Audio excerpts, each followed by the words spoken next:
Magandang araw mga kabonsai at mga kaplantito. Ito po pala yung mga bougainvillea natin. Tingnan nyo, may tag tayo doon.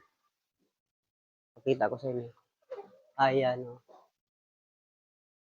Ayan. At sa kabila, meron tayong pangtari na manok. At ang tanong ko sa inyo mga kabonsai, may ipapakita ako sa inyo yung bonsai kasi baguhan pa lang ako dito. At sana mag-comment kayo yung mga matagal na nagbubonsai kung tama ba yung ginagawa ko. Pakita ko sa inyo yung bonsai ko. Ito mga kabonsai, binigay lang to sa akin sa tong sambag. Ayan, dalawang puno binigay ng kaibigan ko. At niriripat ko to kasi nakadirect to sa lupa.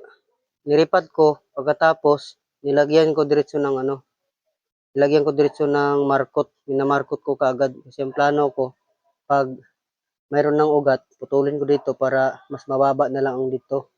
Tapos ito, i-separate natin ng ibang part na naman. Yung tanong ko kung pwede ba to, mabubuhay ba? Kasi bagong ripat lang, tapos minamarkot ko kaagad. Ayan mga kabonsay. Mayroon tayong mouse konti. Sana mabubuhay to. Comment mga kabonsay, yung mga matagal na sa nagbubonsay. Kung tama ba tong ginagawa ko. Salamat po.